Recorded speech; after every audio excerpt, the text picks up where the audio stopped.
Welcome back to the darkness. We have missed you so. Gather, children, for a tale of dungeons and douchebags. Presenting first our cast of characters. Ileana, the half-elf paladin. I'll do my best to fight alongside you. Thalia, the wood-elf druid. I don't know if we can trust them. Ava, the turtle monk. Oh, good. You're an idiot. Lucian, the high-elf cleric. Life is so short. What's the shame in having a little fun? And Mask, the Azimar rogue. You must think you're quite clever. Let me assure you, you are not. A group of perfect strangers, gathered together to fight against the encroaching death curse looming over the Forgotten Realms. In the course of their adventures, they struggled mightily, learned more about themselves, and grew into a family. But like every family, they had their spats. Yet whatever darkness has driven a wedge into the party is nothing compared to the darkness within Chult.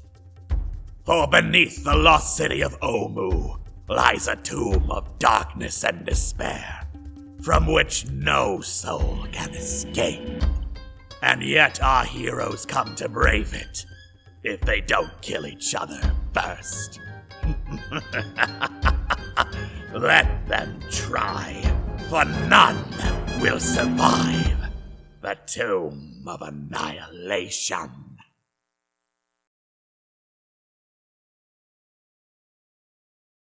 Last time on Dungeons and Douchebags, Tomb of Annihilation. Ava tried asking Mask about the dream he had last night, taking notice of the fact that he had literally any spring in his step, as opposed to, the usual way he walked. And eventually at the campfire he explained that he saw a vision of his patron, the Raven Queen, which, unfortunately, none of the rest of the party had heard of. After he shared this dream, and the name of their enemy, Aserarak, yours truly, by the way, thank you very much, which also none of the party had heard of, Ava got all huffy about the gods and how much they suck, and was stopped in her rant only by the fact that she realized she was talking to a cleric and someone very, very devoted to the Raven Queen. Shortly after, and shortly before receiving their weapons, Lucian had a very long talk with Azaka about love, morality, and the name she mentioned groggily in her recovery, Jaharwan, culminating in the fact that she hunts boars for a reason, but neglected to specify, and Lucian neglected to press. Having finished that conversation, our heroes made it to the lost city of Omu. Investigating, very slowly, the ruined city, our heroes found a walled compound where a great slaughter had happened. Apparently a scuffle between snake people and human wizards that left most of them burned, and only one survivor pinned beneath the rubble. A scribe named Orvex Akramus, who was hired by the Wizards of Thay to act as translator in the city of Omu, in their quest to find the Tomb of the Nine Gods and the 9 keys to access it. Our heroes learn that these keys were in the shrines of the trickster gods scattered throughout Omu, and the closest one was in the shrine of Kubazan. More importantly, they learned that Xander doesn't listen to the last time-ons, so I can call him a wiener and he will never know. What will they find in the trickster god's shrine? How quickly will Orvex wear out his welcome? And now that we have an actual bit incentive, will Team Annihilation finally have a chance in Camp Streamix?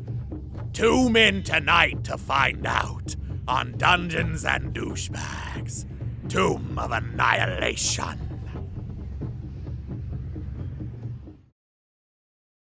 Hello, everybody, and welcome to tonight's episode of Dungeons and Douchebags Tomb of Annihilation.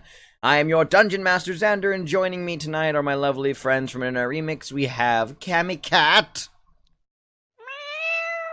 Oh god, she's an actual fucking cat now. Holy shit.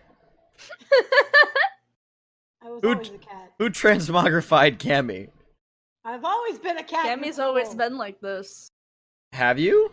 Yes. You've been a cat this whole time? Yes. A cat in a human suit? I've met her in real life, and she is actually a cat. Unbelievable. Hello, I guess that's why you're called Nekoshi-chan.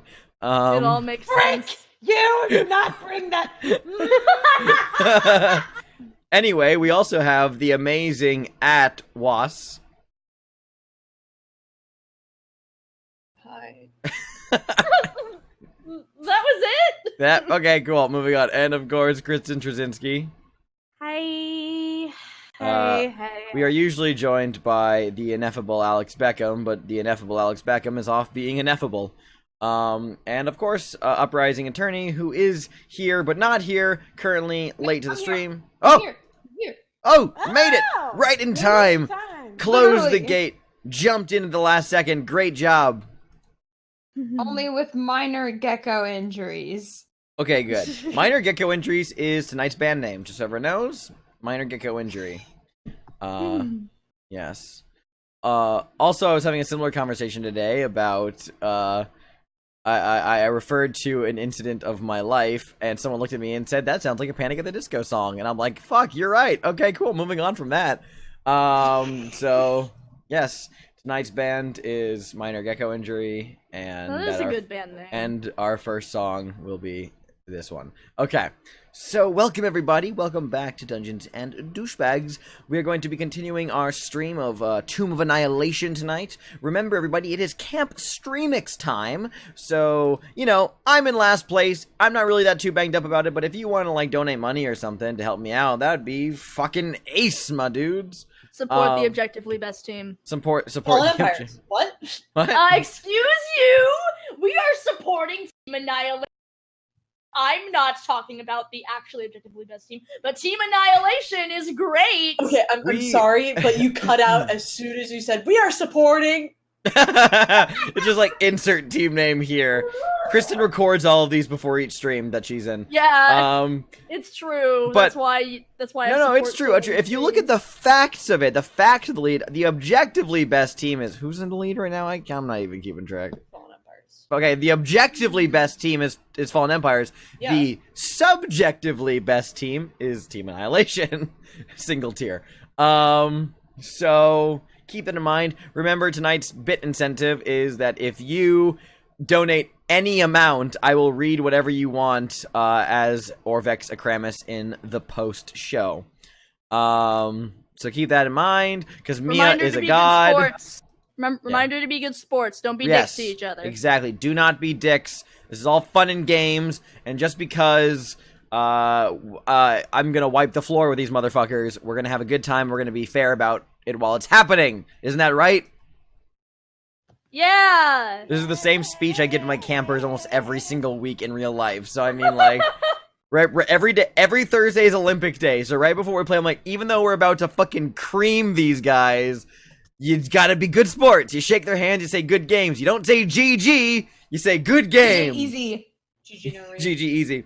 There's this one kid consistently every time doesn't say GG, but if he's on the losing team, he'll high five you, and he won't say good game. He'll just go, "You won, you won, you won, you won." Yeah, that's You so good. Excellent. Yeah, it's honestly fantastic. That's so good. Yes. Alrighty. Well, everybody, Cammy wasn't here last week, so Cammy doesn't really know what the heck's going on. Isn't that right, Cammy? Hi. Hi. Well, That Cammy, means she doesn't know about Mask. correct, Cammy. What? We're here. What did you do? We made it to Omu. We're here. Okay, but what did you do to Mask? Remember the Nothing. vision he had? That I Yes? sent Well, everybody he told away us for. about it. Yep. Oh. He told everybody know. about it. Gosh darn it. It's fine. Just in roleplay, be like, can somebody remind me what Matt's stream was about? I feel like it's relevant. And they'll be like, it's not relevant, but sure, here it is. I don't know. Mask isn't here to talk about it, so I guess this. Yeah, I mean, awkward. I guess if you want Mask to be here about it.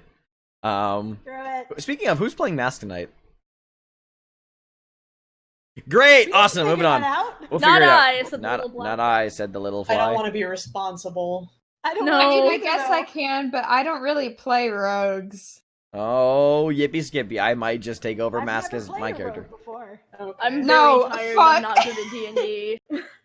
Tonight's will be under my control. Anyway, yes, we are in the forbidden city of Omu, deep in the jungle of Chult.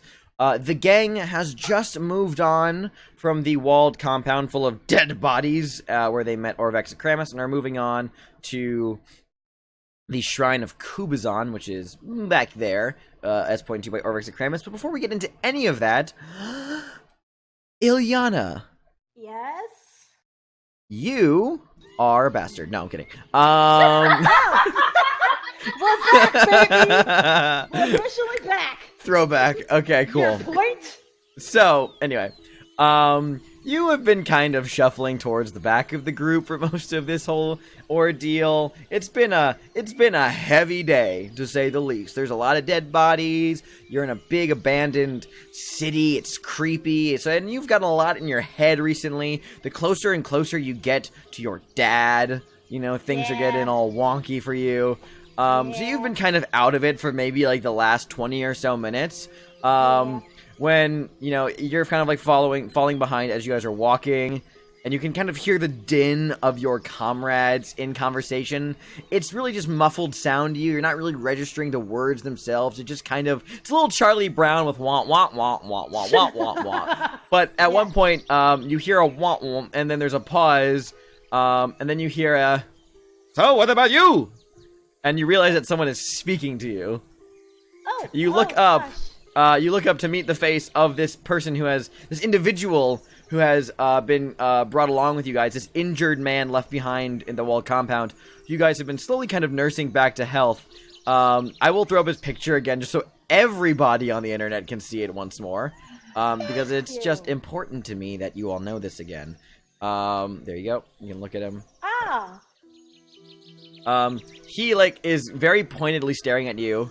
And he says, "No, I don't believe I caught your name." Oh, gosh, sorry. I'm sorry. I'm a little out of it. Yes, I'm sorry, I can't understand you because you're stuttering. You have to go slower. You have to think before you speak. Your mind is going a mile a minute. You have to slow down. Yana just flatlines again. I'm sorry. My name's Ilyana. Ilyana, pleasure to meet you. Orvex Akramus is the name, and translation of Old the Moon is my game. He, extends a very, lithe, wiry, spry hand at you, and just kind of holds it there with this intense stare. Just reach his hand out to shake it, I guess. His hand is full, just trembling, and, his hand's like a limp noodle as it wraps around yours. As he's like, I would shake your hand more firmly, but unfortunately I've gone without food and water for quite a long time now. My organs are shutting down, and therefore I've lost most of my strength. Hence why your companion here is carrying me, firm in style. Orvex, we gave you food and water, and I'm going to heal you more when we have the time. I don't get me wrong. I believe you. I believe you're going to do exactly what you've advertised to me. I don't think this is going to be a case of you told me one thing and then you fuck me. I don't think that's what's happening here. Well, I mean... No one is going to fuck you. Ava just gives Lucian this look cease.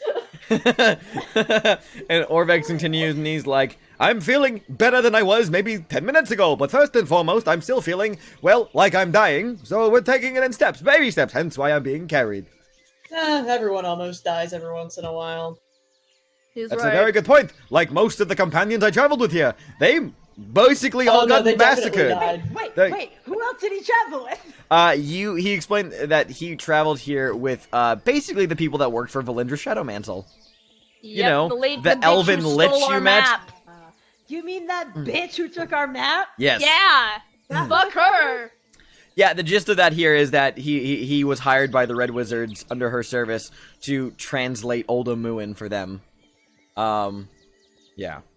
And so, yeah, he's just like, remind me who's carrying him again? I think Ava is. I thought it was, no, it's Taban. It's Taban. Yes, Taban. Taban is like full fireman carrying him. As you guys are walking over, Azaka is just nonplussed by this, is just continuing her pace. Orvex pointed in a direction, and she is leading you guys there. She is walking boldly into the unknown, and it is. I appreciate how no matter what bullshit happens, Azaka just like, all right, sure. This is what we're doing. I guess it's a Tuesday. Azaka, and it is very much boldly because the entire city of Omu is overgrown to hell, and there's so much ruined rubble lying about, as well that's just covered with thick vines and overgrowth in general, that it is slow going. You guys have to cut and hack and really press your way through to get any real headway over a course of time. But, you know, it's not as dense necessarily as the jungle, being that there was one structure here. It's kind of carved these paths through the foliage. I need to finish putting some tokens on, but after, you know, you guys are gonna spend like a hot 5 or so minutes, like walking, even though it's, even though the location is like right outside this walled compound, it's taking you a while to get there because you guys have to move just so carefully over everything. Yeah. Yep. Orbex hasn't happened to see anybody else here in Omu, has he? You can certainly ask him. Omu, you wouldn't happen to see. Well, you gotta speak up, Cammy. Ileana, you need to speak up. You wouldn't happen to have seen, anyone else here in Omu, have you? Well, Someone who looks like me, perhaps? Well, now that you mention it, I have seen a few people here myself before. There are, of course, the Red Wizards. They're mostly dead. I think a few of them escaped, so they could be around here at any given time. We saw some local inhabitants, such as the Vegapygmies, and a few grungs here and there. We kept a wide distance from them. I thought I saw some cat-like figures dart around on the rooftop, so I would not be surprised if there was some tabaxi lurking around here, hunting game. Oh, speaking of game, there is, of course, the King of Feathers somewhere around here, really nasty. Ignore that. Wait, what? He keeps going for like a minute before he stops. He goes, hey, someone say something to me. Nothing, never mind. Just... Okay. Okay, well, that's roughly it. That's basically all the people I have seen around these parts. Oh, okay. Ileana, maybe you should, show him that thing you've been showing everyone else. And Ileana kind of is like, well, anyone who happened to be carrying this, maybe, or something similar to it? So she pulls out the ring that has her, like, family insignia on it. He looks at it for, like, a long moment and says, no, now that you mention it, I have not ever seen that before in my life.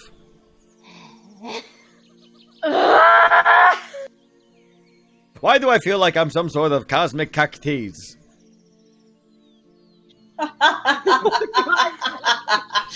Don't even worry about it, my friend.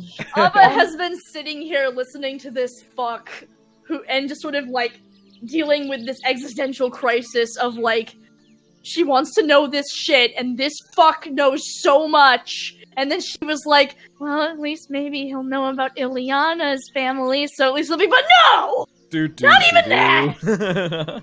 Yes, no. As a bit of a rewind, you mentioned the King of Feathers. What is that? Who is the King of Feathers. I have not exactly encountered it myself yet. I've only seen it and heard of it. The King of Feathers is a massive feathered Tyrannosaurus Rex that stalks the ruins of Omu. It's kind of the apex predator in this region. It only lives in the city. It doesn't go anywhere farther. It has a big rhinoceros horn on its front snout, and according to the legends, it how do I put this lightly? It can disappear into the very mists of the morning themselves. That's lightly. Great. Also, it breathes bees. What? Wait, what? It breathes bees. joking, right? I wish I was. It's quite a horrifying concept. From what I've heard, the King of Feathers can exhale bees. So let's not. I have to be very careful in further plunges into this region, just in case you don't want to get bees breathed on you. Yeah.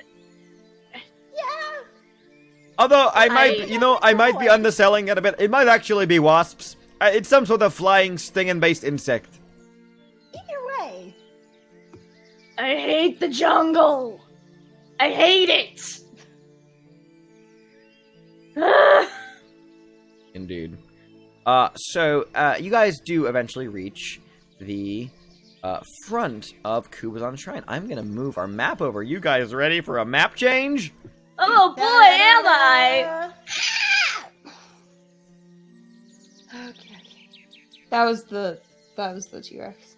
As it loads. Aha! It worked. Good. Excellent. Okay. Now Sancher's regular DM voice.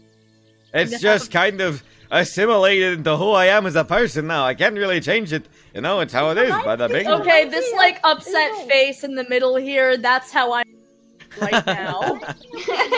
Hotter. I can kind of see where you're coming from, Cammy. Wonderland. I can kind of see where you're coming from. Well, that's a little bit more eccentric. Ooh, it's your unbirthday party. It's very much like that. But this guy kind of is a bit more. It's like if Bernie Sanders got slammed into something. He's not quite. He's quite not as intense as Bernie. I'd have to go a little bit more Vermont for that, but like, this is just basically who he is. Hey, how you doing? Bada bing, bada boom. He's like a hip, like, he's like one of those, like, what's the word I'm looking for? Lounge lizard, kind of like, tracksuit, kind of, like. Just say you're doing a freaking stereotypical Jewish voice. We know you're doing it. That's one way to put it, I guess, sure. Just driving that right off the cliff there. Here we are. Entertain us. Anyway, Oh, I can't move my token, Xander. Oh, no, there it goes. Yes, there you go. It's just because my just that my computer is super slow. I can move your token. Well, allow me to introduce you to where you guys currently are. You guys approach the shrine, and you come up to this rectangular pool of murky water that stretches before this shrine that's just draped in overgrowth and vines. Rope bridges used to span the water, but now they float on the surface, tangled with other bits of debris. There are shards of a toppled monolith that form stepping stones to the middle of the pool, where a statue of a stone frog rises above the water. For some reason, it's that fucking face instead of a frog. Don't. Yeah, that's not a frog. I mean, I've seen quite a few frogs. So it's a really it's a frog with a really distressed man face on its back. Correct. Yeah. So that is and then up ahead, beyond this pool of water, there is this squat stone building with a locked set of doors, and there's carvings over the doors. Cool. I want to go check out the carvings. Whee! Cool. How do you want to get there? I'm gonna walk around. Okay, totally. Because it looks like there's space to walk around, right? Cool. Absolutely. You're walking around on the right side there? Yeah. Why? Okay, cool. So, Ilyana, you decide to not bother with this with like jumping over or swimming through this like just pit of water. So you decide to. I mean, armor doesn't do well in water. No, of course it doesn't. So you just kind of skirt the edge. You're moving around. I need to roll an attack against you. 1 second. What? God, I love the Cammy. Yeah, why? That's why. Okay, and this roll has advantage because this is considered a surprise round. So it gets its full round of attacks, and then we roll initiative, and then we start. Is it the frog? You'll see. You guys watch as as Ilyana walks around the pool. These tentacles just like launch out from the water and Oh, no. fling themselves right at her. So I need to roll 2 attacks against you with advantage. I'm liking the way this is going. Yeah, I don't. I just didn't want to get wet. Why? I think that the tentacles would have preferred if we went in the water. Actually, hold on. What do you mean by I that? want to go in the water with those things in there now. Oh, actually, sorry. It's what you thought was a tentacle that launches itself out of the water. It is a long, protrusion, but you actually realize it's just a giant tongue that launches itself out of the water. Cammy, I need you to make Lucian, cease! Ileana, I Thank need you you for to my make life. a strength saving throw. A strength saving throw? Yeah, I'm That's gonna have you? I'm gonna have it do this ability instead of launching a full round of attacks against you. Oh god. Oh, thank Okay, God, so it's not this going against large me. tongue launches out of the water and immediately sticks at the front of your breastplate. Ileana, you barely have a second to register what's happening before Ileana is just fucking yoinked into the water. Oh, bye. Splashing right about there. And you guys see, like, emerging out of the water as you, like, are pulled in, Ileana. Oh, okay, the token went wonky. Oh Let me- no, there. that's because I was going into the water. No, right there. It's like you just are immediately pulled in. okay. Yeah, as you see what you thought were these 3 little reeds in the water are these 3 eye stalks that are just sitting above the surface of the water. And there's some visible quaking through the water as rising up out from the little pond here, you see this massive frog-like creature appearing out of the water as it's with its mouth open as it yanks you towards it, and then it attempts to bite down on you. Can I use my sword to like keep the mouth open? This is considered a surprise round. So unfortunately you don't get to act. It happens like bam. It's like what? Just gets. It's basically like when you see a frog getting a fly. It's like it's basically that, just on a Ileana size scale. Oh god! This is an advantage. Oh, there's so many dice. It's a 24 to hit you. Okay, cool. So you guys just watch as Ileana just disappears into the mouth of this creature.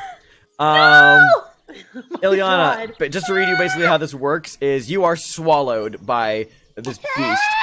You are blinded and restrained. You have total cover against attacks.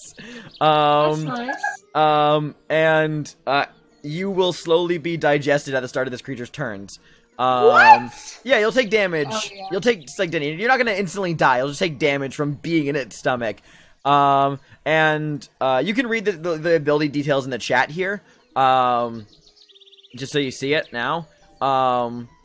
You basically can hold 2 creatures in there, and if it takes 20 or more damage, it has to make a saving throw, and if it fails, it'll vomit you up.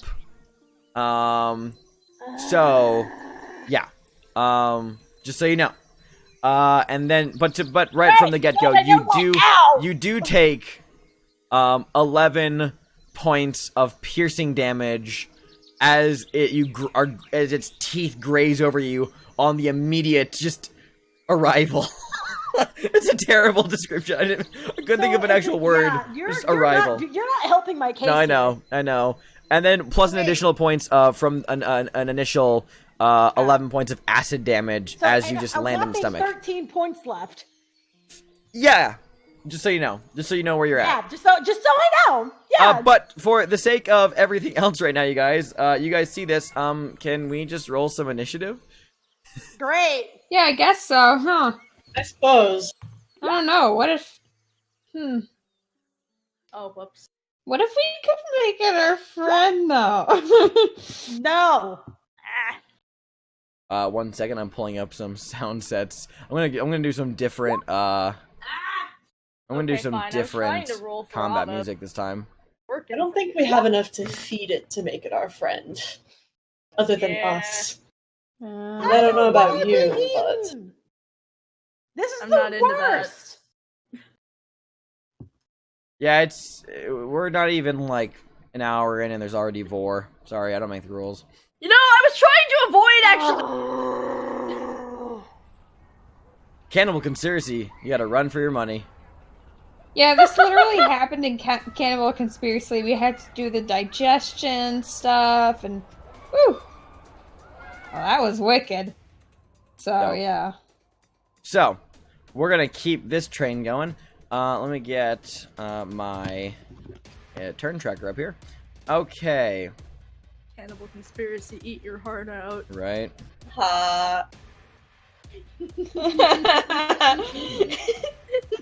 This is terrible and I hate it. Okay, so you've all rolled your initiatives. For all intents and purposes, Orbex Akramus is considered a non-combatant right now. So I actually rolled a 10 first. I re-rolled because I thought maybe this time I'd manage to get it to roll for Ava instead, but yeah, I didn't. So. I will roll for Mask then, since I'm playing him. And I hope I do a good job with this. So let's roll his initiative. Well, Mask is probably not happy. Not. This poor girl who's just out here trying to do her best. Ava, what's your dex modifier? My dex 13. Is 13? What was that? It's 3. Oh, okay, cool. So Mask will go before you. Okay. I need to roll for the Froghemoth. Oh wait, no, I misread that. It's 6. Dwazaka and Taban. It's a plus 6? What's the modifier? It's 3? It's 3. Okay, cool. So yeah, gotcha. Alright, so the Froghemoth is going to roll its initiative. No worries. Excellent. And then I need to add Zaka. I am keeping Taban out of this fight because Taban is carrying Orvex, and Orvex is considered a non-combatant with how many levels of exhaustion he has. I mean, I wouldn't want him to fight anyway. Okie dokie. So that's everybody on the board. Sort that down. Descending. That means the first person to act. Oh boy. Okay, cool. So Mask gets to act before the Froghemoth, and so does Ava get to act before the Froghemoth. Froghemoth. Yes, it's a Froghemoth. I will. Wait, I'm not on initiative. Your token got. I think it may have gotten accidentally deleted. No, wait, no, it's there. It's 14. It's there. Yeah. Yeah, it's there. Oh, it's 14? Yeah, it's Ilyana 16 and Thalia is 14. Yeah. It's not on the turn order But it's for not me. on the turn order. It is for me. That's weird. All right. Okay, as long as you As long remember. as we know where it is, yeah. As long Wait, as... so both Ilyana and oh no, it says why does Cammy say 16 here? 15. Okay, so it goes Thalia, Ilyana. Okay, cool. There we go. Thanks, Roll20. I hate it. Okay, so Thalia, you immediately see Ilyana get swallowed in this unthinkably horrifying circumstance. A potentially offshoot creature related to one of your favorite beings in the world has just fully swallowed the sweet half-elf child. I can't look at this. It just bubbles out of the water with this low, throaty, just just gurgling croak. Burp? No, it's a gurgling croak from its mouth. Oh, fuck as you, it, man. Yeah. So, Thalia, it is your turn. What would you like to do? Is he actually like a frog creature? Or is he more like his token? Because that's definitely not a frog. Barely a frog. It's called a Froghemoth because it barely resembles a frog, but at the same time, it also somewhat resembles a tentacled mutant frog. Yes, it does resemble its token. Exactly, it is exactly what its token looks like. It has like the similar body shape of a frog, and its tongue and mouth thing works differently. But if you want to know, like, lore-wise, you can certainly roll me a nature check. Okay. I'll give it to you as a free action, not as an actual turn thing.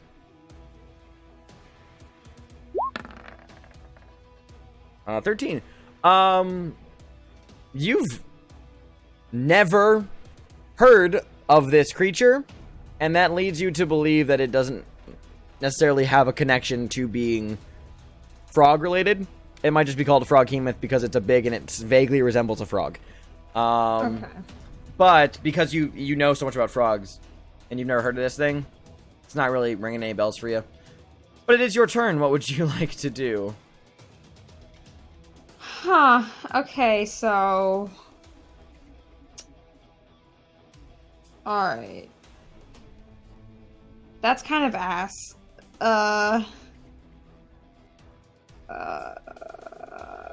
Wowie zowie. Wowie zowie. This is also really difficult because freaking Ileana's inside of it. Just hit it. Just hit it. You gotta just like try to fucking like, you know, if we fucking kill it, she can probably climb out, or we can get her out, or we can cut it open and get her out. We just need to get her out.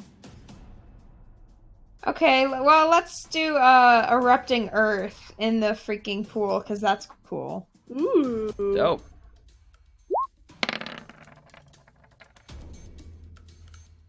So erupting earth is that, does that fill a space or is it on a specific area?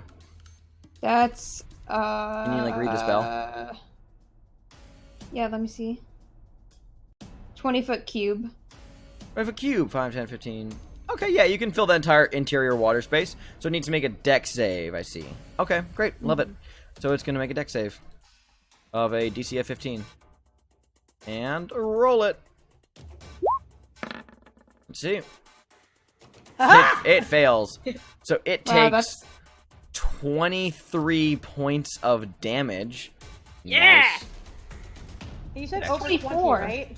Yes, so it needs to make a con save. Let's see. So that is a... Yeah. So is that the only thing you're gonna do on your turn, Thalia?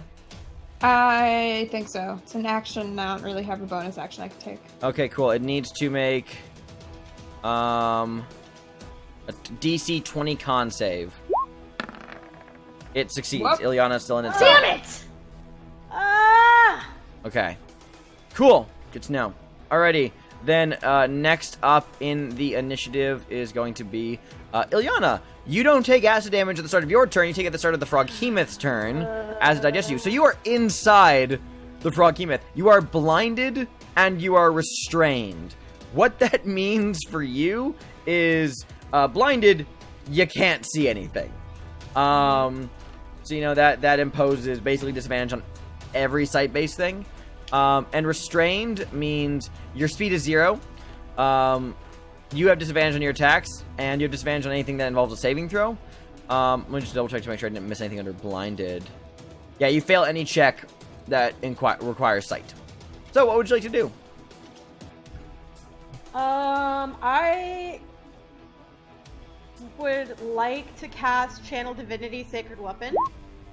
Because then I can see within a 20-foot radius. So your world becomes dark and slimy and burning.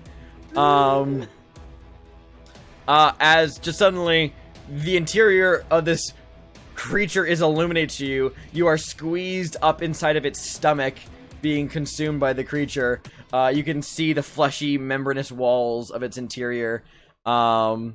So can we like see this thing like lighting up? You see just a glow from its stomach and an Ileana-shaped shadow just sitting inside of it. I'd also like to attack, if I can, with my sword. Is your Channel Divinity an action or a bonus action? It's an action. I don't know. Is it an action? Yep. Ah, crap. Well, it is. So it is an action. But I get to attack. I have 2 attacks, so can it? You have 2 attacks? Oh, well, I mean, no. So here's the thing. There's action. There's the attack action, which lets you take 2 attacks. But if you don't take the attack action, you just use your action to cast Channel Divinity. So that's now on your weapon. That lasts for the duration. So next turn you can use it. But on this turn, you use your action. So if you have a bonus action, if you have any bonus actions that if you want to do, now's time to do it. I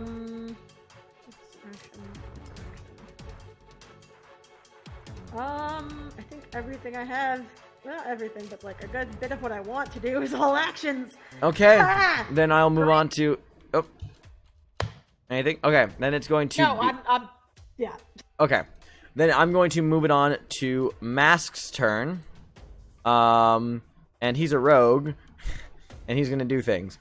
Mask is going to... What is his most damaging weapon? Is it his... Oh, yeah, he's the Adamantine Rapier now, but... I'm going to have him... Oh, God, I'm learning all of his main stuff again.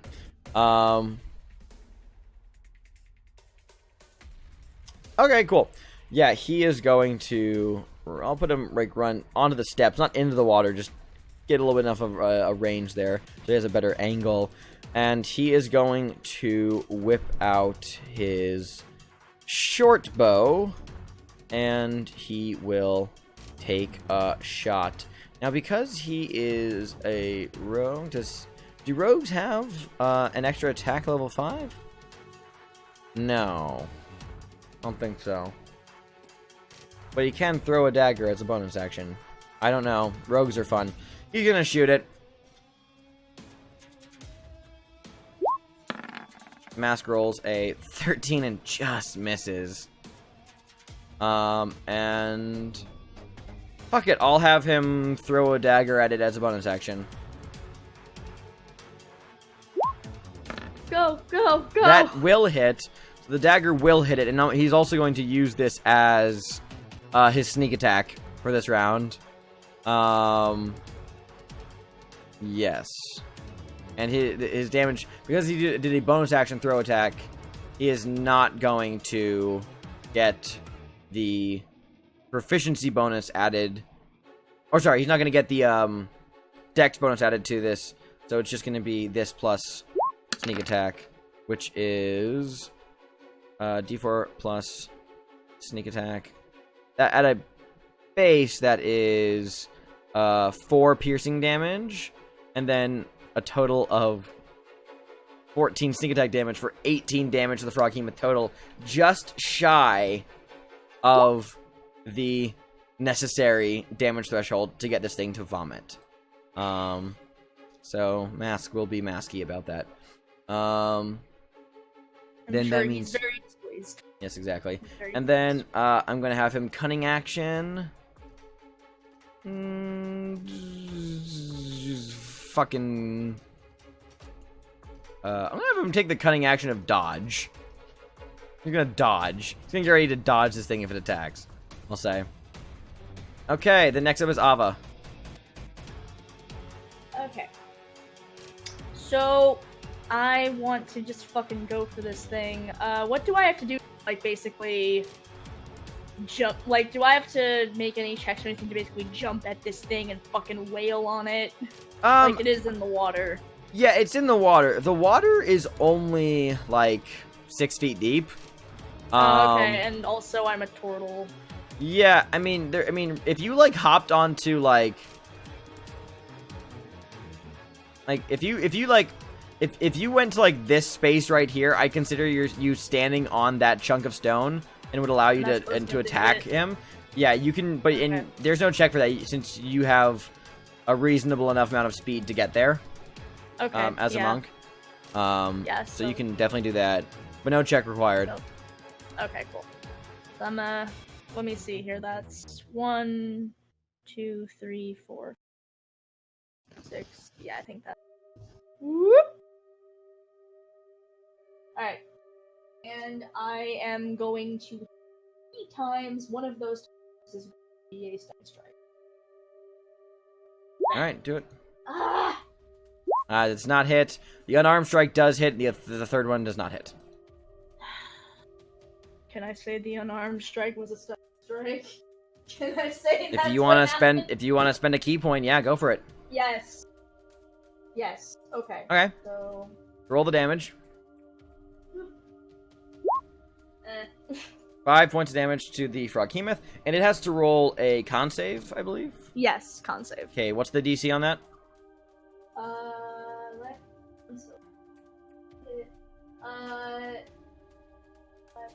There it is. It just says con saving throw or be stunned until the end of your next turn. That's not helpful. Okay, it should be on your character sheet of... There should be a DC. Hold on, I believe it is 8 plus proficiency plus wisdom, I think. Let me double check.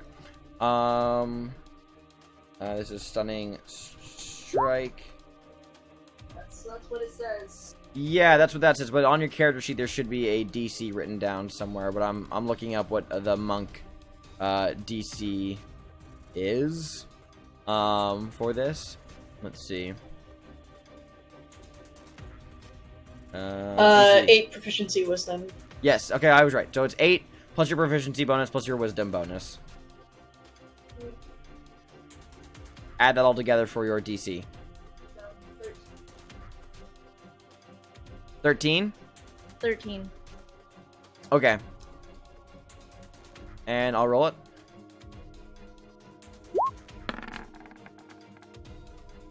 It rolled a 12. Yeah! Yay! So until the end of your next turn, it is stunned. It's... Well, fuck. Okay, sure. It technically failed the con save. The con save to throw you up is a different con save from a Stunning Strike con save. That is a con save in reaction to damage, yes. But maybe this will make it easier. So, just so we are clear of what this means, the frog human is now incapacitated. It cannot take actions or reactions. It cannot move. It cannot speak, not that it could speak to begin with. It automatically fails its strength and dex saves, and all attacks against it have advantage. Alright, so cool. Keep that in mind. Is that your whole turn, Nava? Yes. Okay, cool. It is now, or otherwise it would be, the Froghemoth's turn.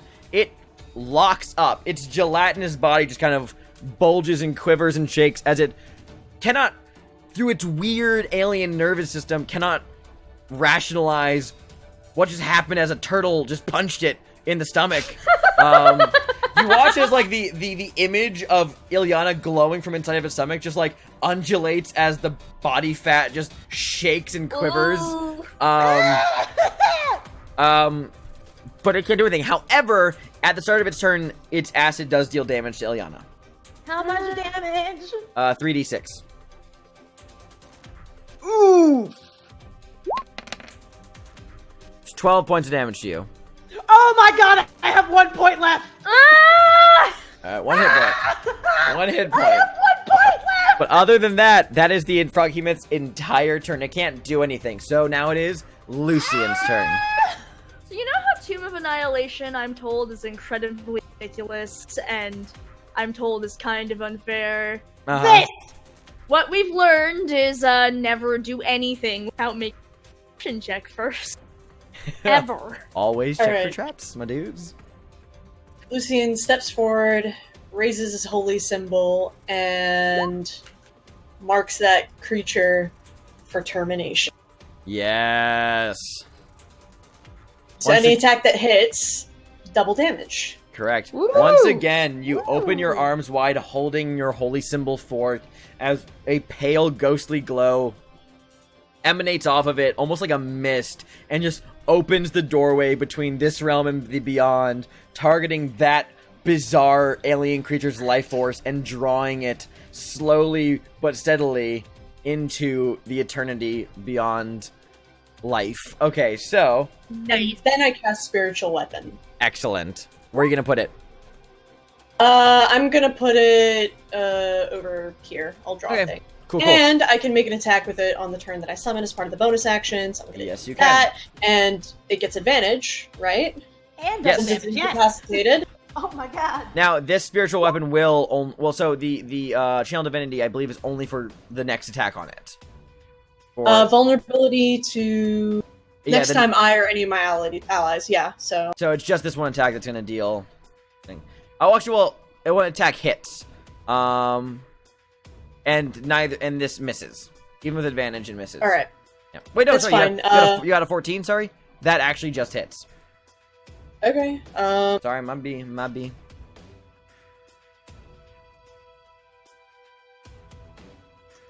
So roll the damage. 20. 10, so for a total of 20? 24, which provokes its con save.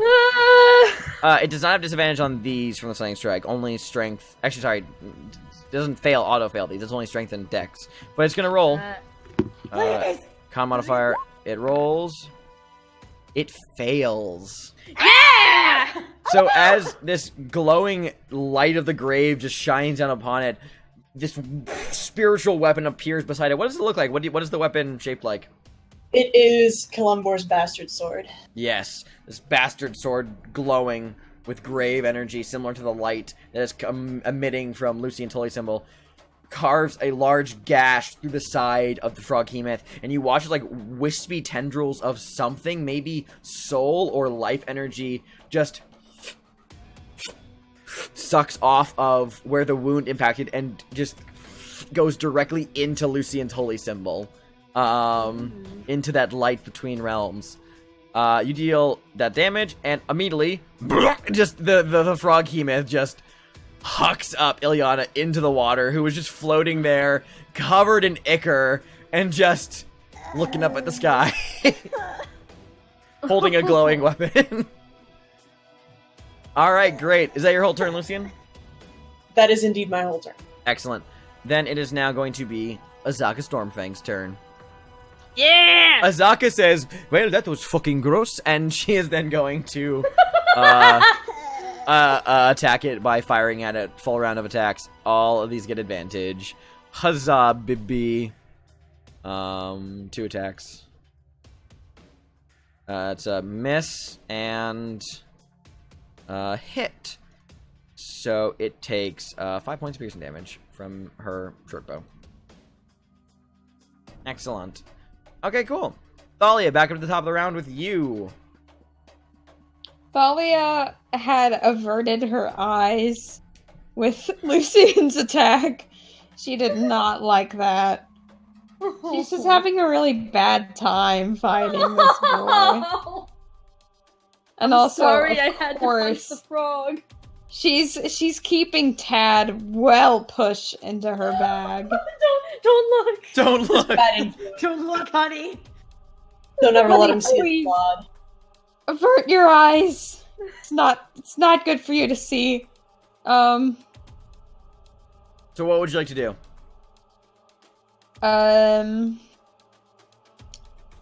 Well, even if this thing isn't really a frog, it still might be good to use. Nah, that's kind of stupid. I don't want to use a cantrip on it. She's just gonna, like, shakily get out her bow. What cantrip are you thinking about using? Poison spray. Because frogs breathe through their skin. So if you put poison on it, that's just instant. Oh, wow. And you're what, 5th level? So poison spray would do 2d12 points of damage. Yeah. Nice. Okay, well, Okay. Up to you. That's up to you. No, let's do it. Let's do poison spray. Go for it. It has to roll a con save. Yeah, against con a save, spell DC save of- DC 15. Okay, it has a high con modifier, so we'll see if it succeeds. It succeeds. Yeah, it sure does. That doesn't take anything. It sprays the damage. Sorry. Yeah, no damage. Do you have a bonus action you want to do? Yeah, I can heal Ileana. With healing word? Yeah. Great. Go ahead and roll the dice. Next turn is, funny enough, it is Ileana's turn now. So, Ileana, you get barfed up by the froghemoth. Just as quickly as you entered, it's like you appeared, you flashlight knocked your weapon, and the light came on. You looked around, and then immediately just get expunged back out into the bright daylight, slamming into the algae-filled water, and just begin floating there as Thalia leans over, and just a light of magical healing energy washes over you. You feel your pain lessen a bit. You get 8 more hit points. It is now your turn. What do you want to do? Okay, oh no, this is... Why is everything I want to do its own action?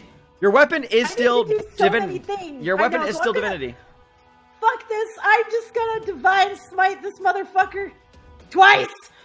Nice. Excellent. Do it.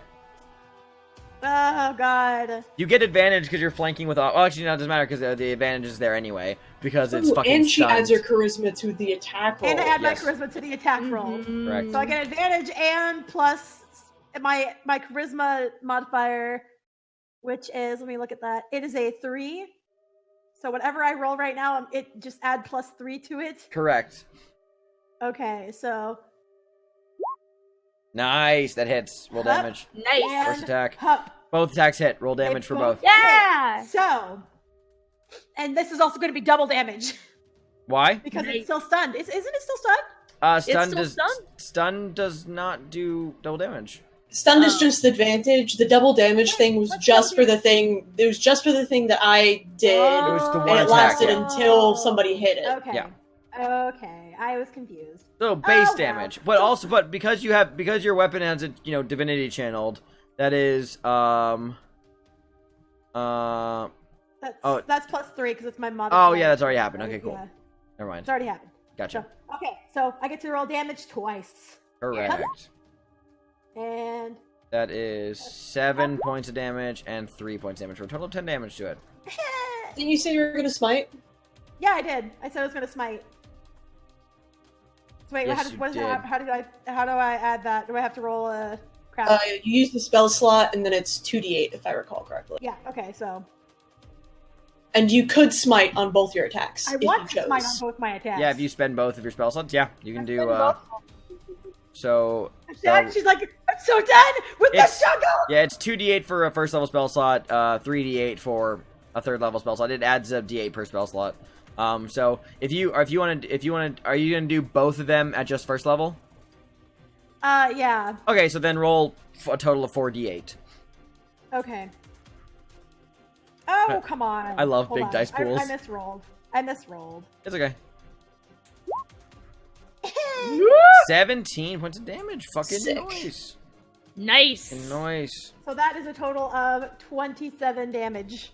Yes, it is. Nice. Excellent frog. job. Okay, next up is Mask's turn. Mask is glad, but no one can tell. So he is going to... God, I wish Alex were here because he has so many abilities.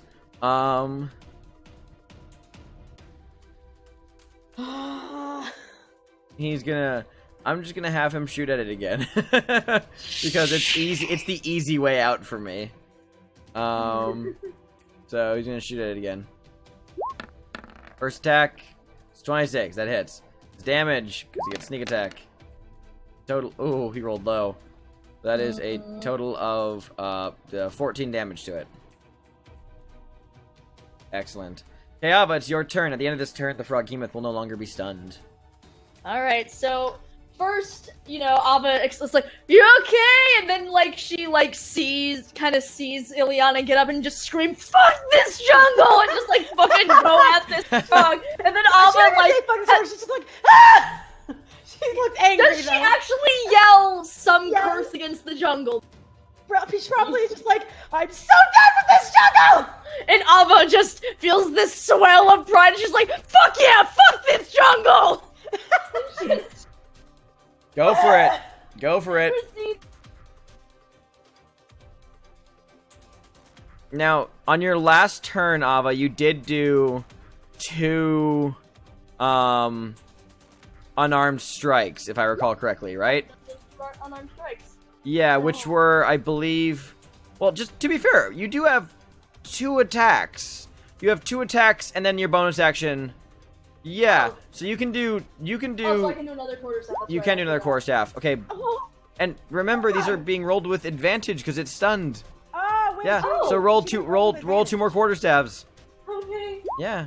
Okay, great. So both quarterstaffs hit. Now, just to remind you, those unarmed strikes, you get 1 unarmed strike as a bonus action, 2 if you spend a key point to do that. Oh. Well, Yeah. I mean, either Remember way. that. So, in that case, I mean, you have a quarterstaff, and are you going to spend a key point to do the 2 ones, or are you going to just keep it to 1 unarmed strike? I'm Because just gonna... it's flurry of blows that gives you the 2, and that's a key Yeah. point based thing. I'm not gonna use it. Okay, so I'll give you the unarmed strike that definitely hit, but Okay. but because it is with advantage, roll it again to see if you crit. Okay. The unarmed strike? Yes, Oh, Okay, wait, you want... Sorry. not damage. That'll be its damage. Okay, cool. You didn't crit. So the unarmed strike deals 7 points of damage to it. Now roll the damage for both of the quarterstaff attacks. Okay, 5 and 8. Oh, excellent. Excellent. All right. That hit it pretty hard. You just... just 3 solid whacks into this creature's flesh as you're just like, fuck the jungle! And you just beam into it the creature just moans and groans and croaks. But as you just whack at it, the quivering of its body ceases. As it is no longer stunned, it seems to regain its senses, and you see the 3 eye stalks on top of its head just all look at you, Ava. I should have used another stunning strike. And it is now the Frog Hemon's turn. Late. Too late. Alrighty. It is going to... Let's see. Yeah, it is going to whip out a mass of its tentacles at you, Ava. That is a... I'm gonna roll his first attack. It's a 17 to hit. That hits. Okay, these tentacles wham wrap around your torso and lift you up as it's holding you in the air. You take 15 points of bludgeoning damage from just the tentacles as they slam around you, and you are considered grappled. Yes. And then it is going to... What's the range on this? 10 feet. Okay. And then it's going to move, holding Ava with it. 5, 10. Does an erupting earth make difficult terrain? It is an instantaneous... Oh, does it last? Or does that... Yes. Yeah, it makes lasts. difficult terrain. So it's double movement from there. So that would be... let's see, it's 5, 10, 15, 20, 25, 30. Okay, so it can get there with its full movement. It's gonna get there. And Ileana, you do get an opportunity attack against it if you want. I want that fucking attack. Go for it. Do I get advantage still or no? No. It's not stunned anymore because I'm dumb. Okay, it misses. I'm gonna have this creature roll a wisdom check. Actually, no, it's gonna be an intelligence check very quickly to see if it's smart enough to think about one thing. So let's see, an intelligence check. Yeah, no. It does not. It's not intelligent enough to register the glowing beacon of death energy elf that as a suitable threat. It's gonna go for the dude who just shot it in its ass. So it's going to whip it's gonna whip its other tentacle out at Mask. Oh, good. It roll has that multiple attack. tongues. Yeah, it has 2 attacks. That is a 15 to hit Mask's max armor class is a 16. It misses. Mask ducks out of the way as Lucian, just suddenly these tentacles are just wrap right in front of you, but then they slither back into the water. To no avail. That is the Frog Hemoth's whole turn. Now it is Lucian's turn. Excellent. I am going to move my spiritual weapon up. Yes, you can move it. Oh god, I selected too many things. Oh god, no, it's connected. Anyway, it's gonna move up to there and make an attack on my bonus action. I'll move it later. Yeah, it moves in spirit. Yes, the bastard sword of Kellenvor drifts over the water and attacks. What gave it advantage there? Oh, sorry, that was me not paying attention to First that being roll off was still a the 21, roll. I believe, so you still hit. Actually, both in either so that's 13 points of force damage and fucking noise. Sick. Okay. And then I am going to I'm going to cast Toll the Dead on. That was Sacred Flame. I guess we're doing Sacred Flame now. We'll just do that instead. Okay. 4 points of damage. Cool. Wait, sorry. and Oh, sorry. I mean, it doesn't even make the deck save. What am I doing? Yeah, it does. Froghemoth, deck save. It fails. It takes 4 points of radiant damage. Cool. And then I'm going to use my movement to just scoot the fuck out. Love it. Okay, is that your whole turn? Yes. Excellente. Good turn. Then we're gonna move on to the next round. That is going to be Azaka's turn. Azaka do as Azaka do. Sorry, 1 second. What happened to Fantasy M'Baku? He's holding Orvex. He's out of combat. Oh yeah, that's right. That's right. Okay. Cool. So let's see. What is Zaka gonna do? Zaka's gonna fucking Actually, you know what I'm going to do, because Azaka's a badass? This is... I have to consult the Dungeon Master's Guide for this. There are rules for jumping onto big enemies. And I need to consult with the Dungeon Master's Guide to see what that roll is again. Because Azaka is very much the type to just fucking say, cool, shing, and just leap onto a giant tentacled frog monster. So according to the Dungeon Master's Guide, I believe this is in the Dungeon Master's Workshop under combat options. I believe. Oh, no, wait, it might be adventuring options. Nope, it is probably combat options. Action options. Climb onto a bigger creature, yes. She needs to make an athletics or acrobatics check contested by its acrobatics check. Excellent, excellent. Okay. Then Azaka is going to roll... Her superior skill is strength, so she's going to roll strength. She has an 18. Okay. The Froghemoth needs to beat an 18 on its dex. Now, it only has a +1 to its dex, so we'll see. Needs to roll a 17 or higher. It fails, so therefore Azaka leaps onto the Froghemoth's back. That is its action, and she's clinging onto it. And she has advantage on attack rolls against it now. Nice. So that is her main action. Does she have a bonus action? Let's see. I need to double check a weapon rule real quick, because depending on the stats of this weapon, she might be able to attack with it. She does wield a light weapon, and I believe the rules are if you're wielding a light weapon, you can make a bonus action attack with it. Yay! So I believe that's the case. So she is gonna fucking do that. Aren't I a good DM? I kind of sort of know the rules. Proud of you. Thank you. She does not add her... Actually, no, I think she... fuck it. I know it's... No, she doesn't add damage modifier. So she makes this attack with her scimitar as normal. And has advantage on it, too, so I'll see if she crits. She did not crit. So she deals 3 damage to it with her scimitar. Woo! Gives some heavy hit.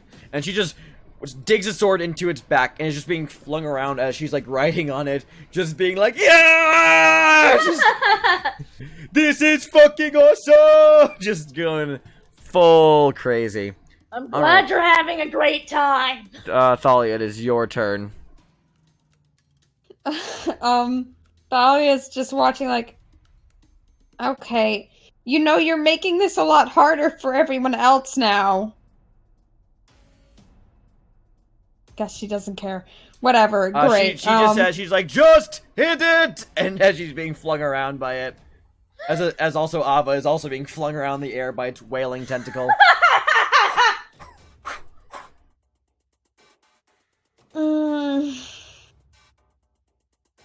Okay, perfect. Okay, I'm going to cast, Flame Blade, which is a classic I haven't done in a while. And I'm going to just smack it. Smack it. Yes. You'll have to step forward onto the broken bits of the rope bridge. Kind of going into the water for this. Or in any 5-foot nearby space to it. But as this, you hold out your hand and sigh, and your sigh is the catalyst for the magic that you wield. As just whoosh, this flaming blade erupts from your hand as you just step into the water at like waist level, wielding a flaming sword. Damn. I described it like that exactly just to watch Atwis's reaction. I describe everything Thalia does just to see Atwis's reaction. So go ahead and make your attack against it, Thalia. Lucian just sitting there like, damn. It's like, I don't think I have. Look, I think Moto likes you.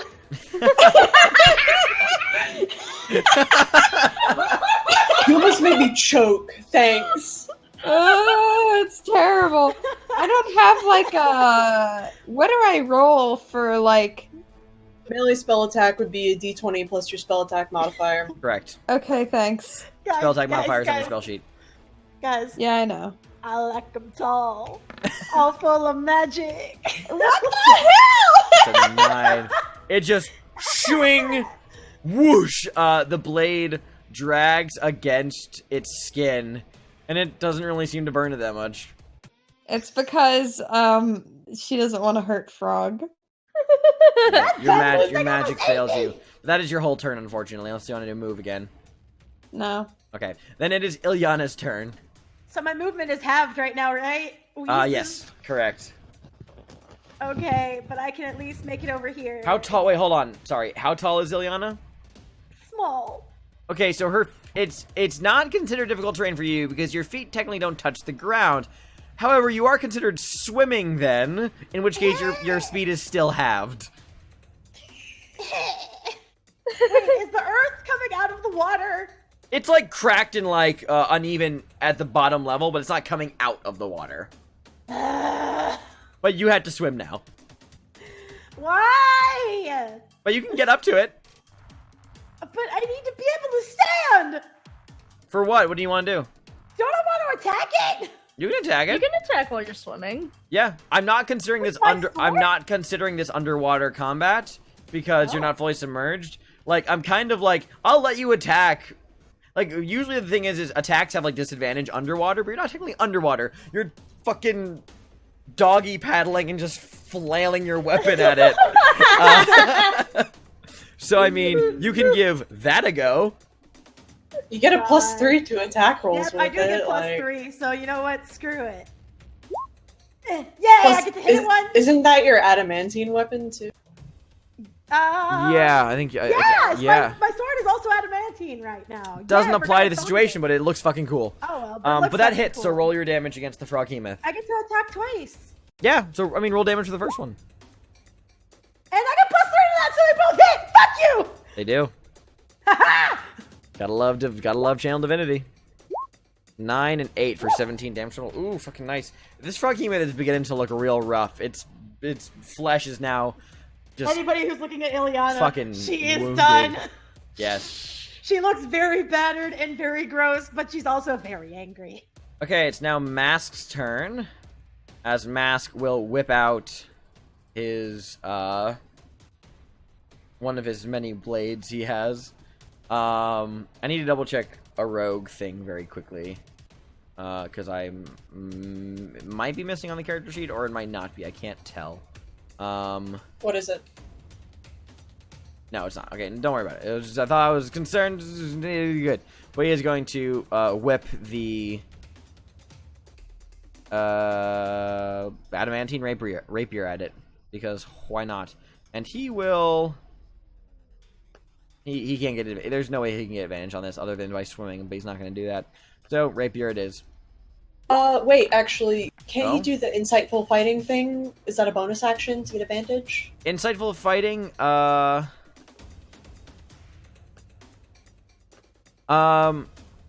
you don't get advantage from insightful fighting. It lets you sneak attack without having advantage. Gotcha. Yeah. So he hits for whole damage, and he gets this plus sneak attack.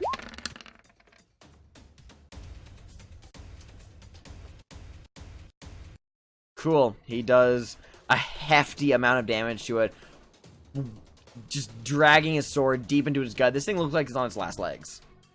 Just barely holding on. So that's all he's gonna do on his turn. Ava.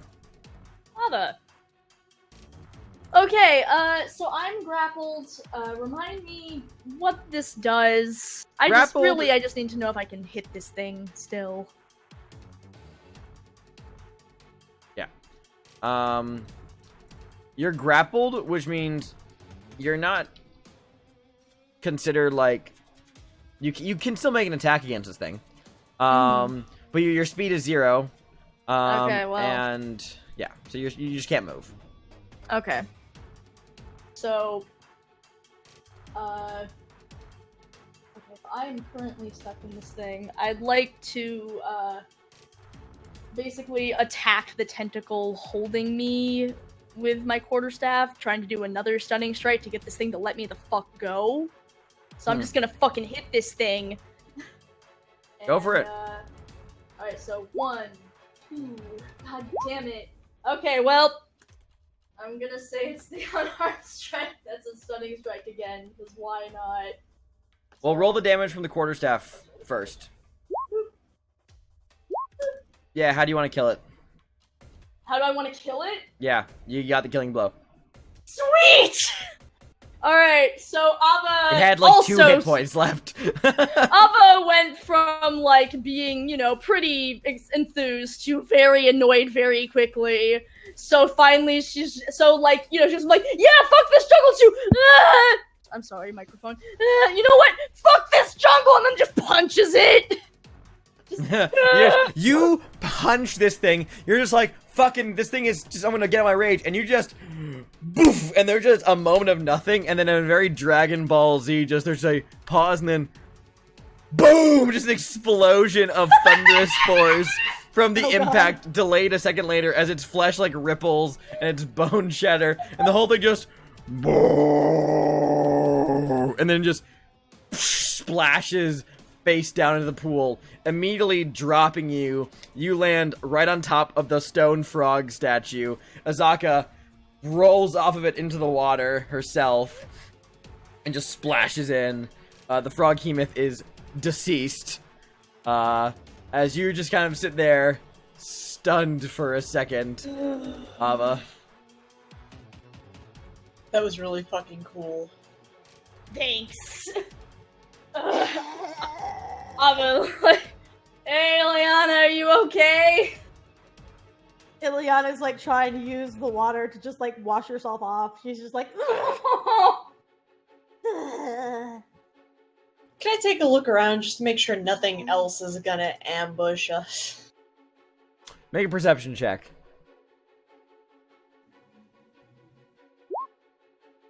24. It's all clear. I have neutral news. Yes. We should have fucking known, because in my notes it says beware the frog monster. Fuck my ass.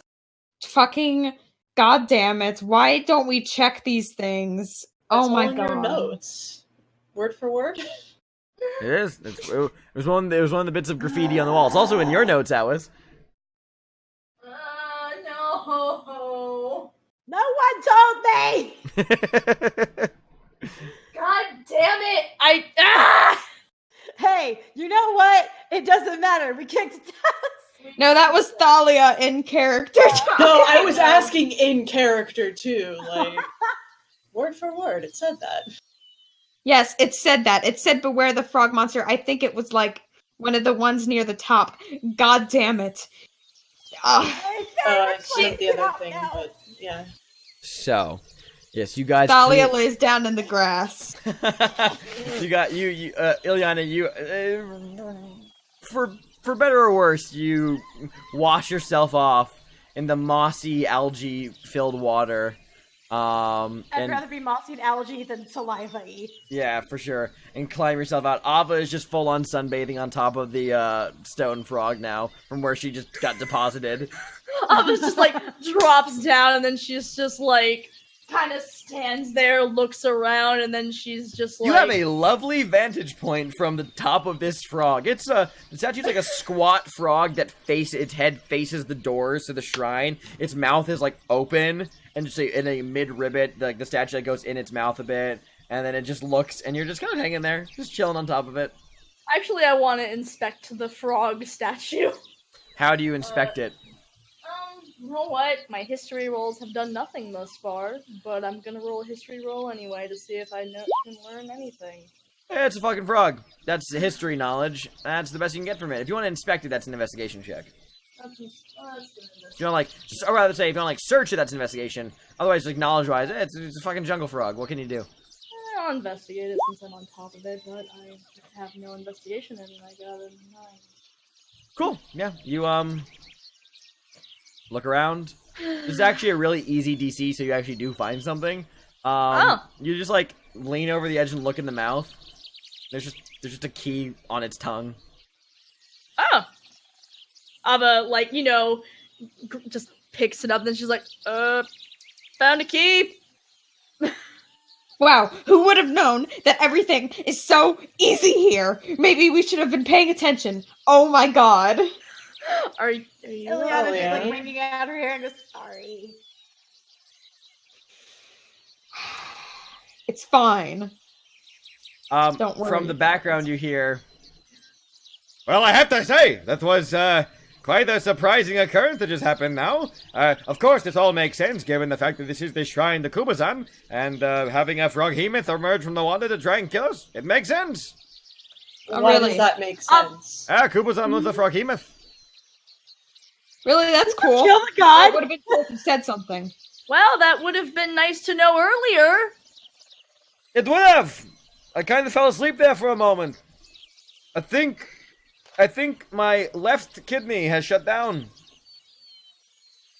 Great. I'll rip out your right one if you don't speak up next time. How's about we take maybe an hour, take a bit of a breather. Yeah, let's take a break. Before we venture off into the unknown. Just calm down a bit. AKA short rest, AKA it's time for a break. So, we will be right back in a couple minutes. Don't go anywhere. And when we get back, we will investigate the Shrine of Kubazan. Stay tuned. I still hate that. Welcome back, everybody. Welcome to the second part of Tomb of Annihilation. The group has just defeated the froghemoth, and you guys now stand in front of Kubazan's shrine.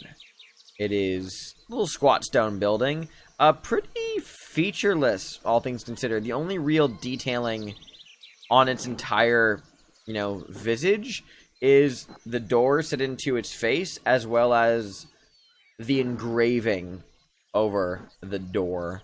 It is written in it's almost like cuneiform. It looks very similar. It's just like it's stick lines and dots here and there.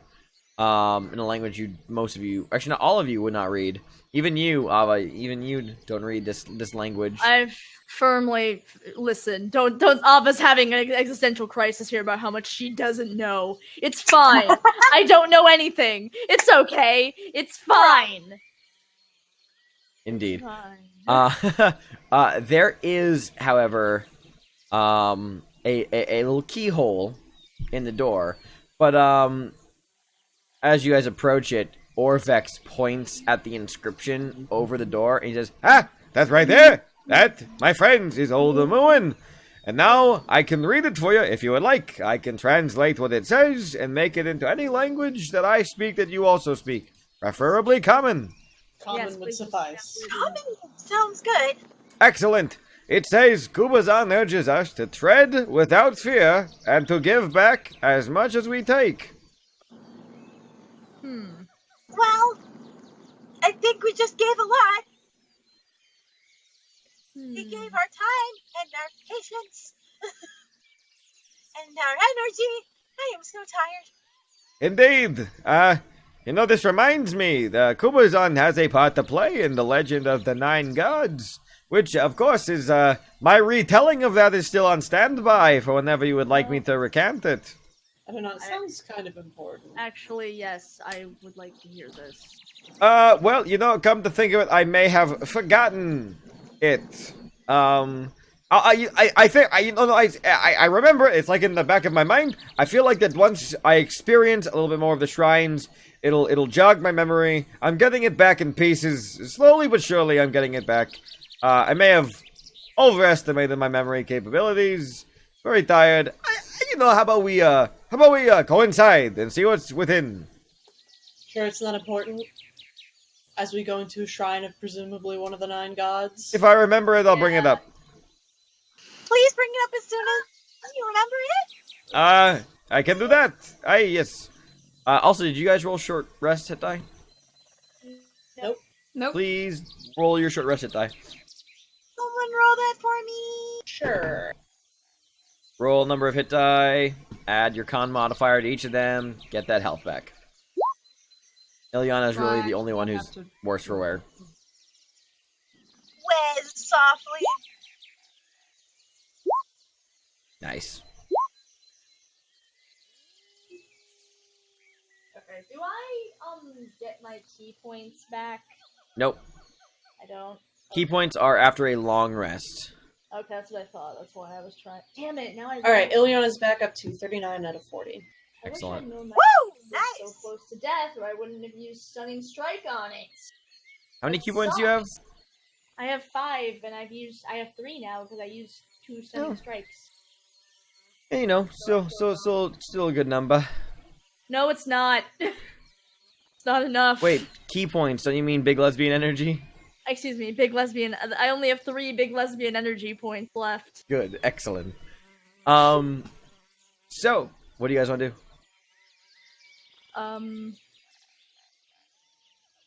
Well, I mean, maybe I feel one who's a little bit more perceptive than me want to make sure there's no traps on this thing before I just put the key in. Sure, I'll take a look, I suppose. Go for it. I mean, I'll try, but I know I'm not gonna. Yeah.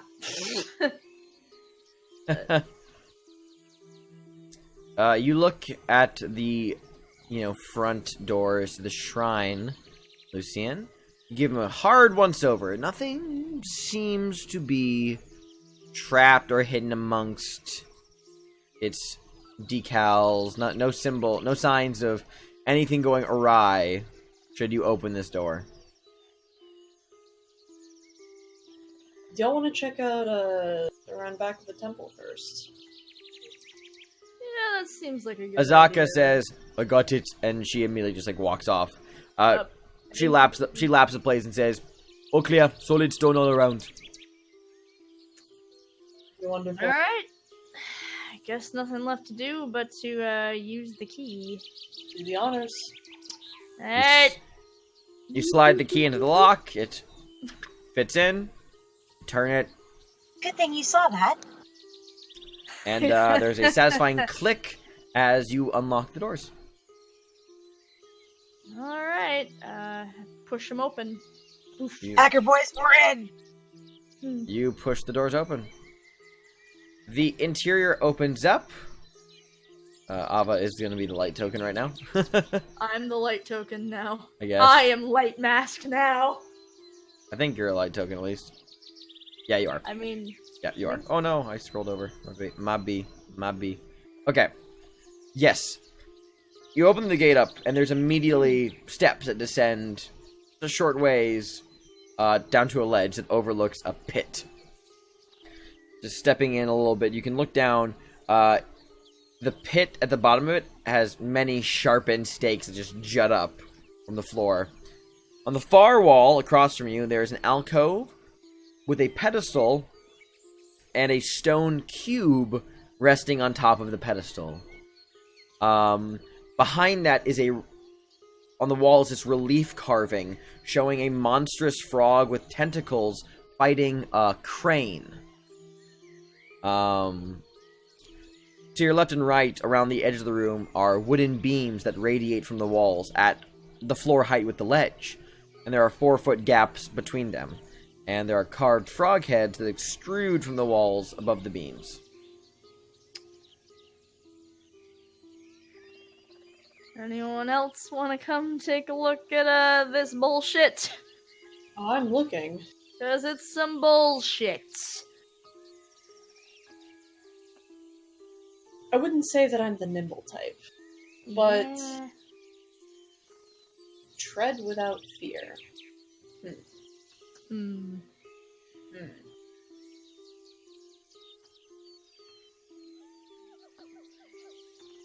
What if it's just to keep pressing forward and don't stop or turn back?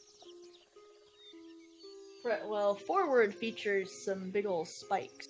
Would it be reasonable that there are like sand or grit or pebbles around? That'd be I mean, reasonable. outside there's immediately like dirt available. Yeah, I'll go outside and I will grab a handful and just sort of come back in and cast it forward. You throw it forward, it straight across. tumbles into the pit onto the floor. Okay. Yep. Well, beam expedition.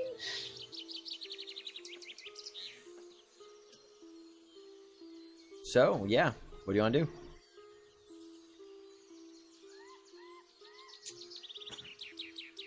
Hey, Orvix.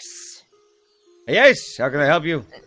Is this frog versus crane thing jogging any memories for you? It is. I might need to get a little closer to it to examine it. Alternatively, if you could get closer to see if there is some sort of inscription on there that I could read, I would happily translate for you. So you won't have information just based off of frog and crane? What's the crane? It's ringing some bells. I believe the crane would be the trickster god. That would be. He like racks his mind for a moment as he thinks. And he says the crane. I believe that crane is Papazadl.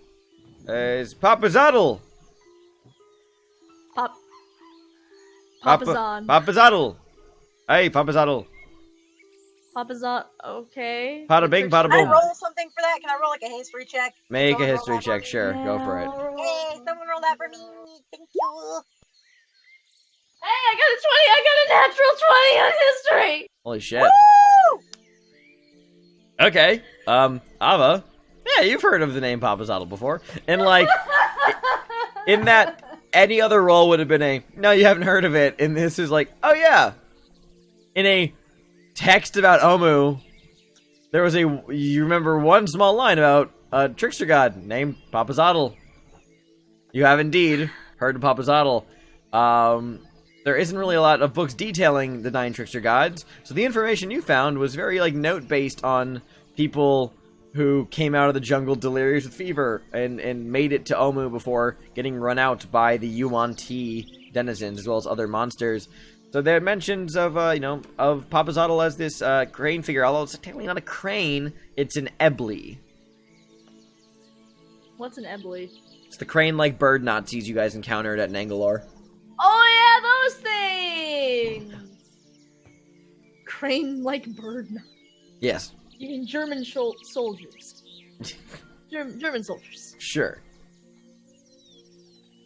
Okay.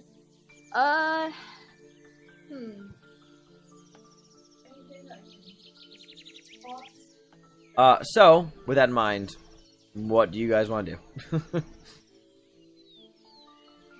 Well, I'm not really the nimble type. Lucian gestures down at himself resplendent in heavy armor. But Yeah. we have rope. We I can do. tie it around something. That's something. I've got rope and I've got a grappling hook. There we go. So, who's volunteering? Well,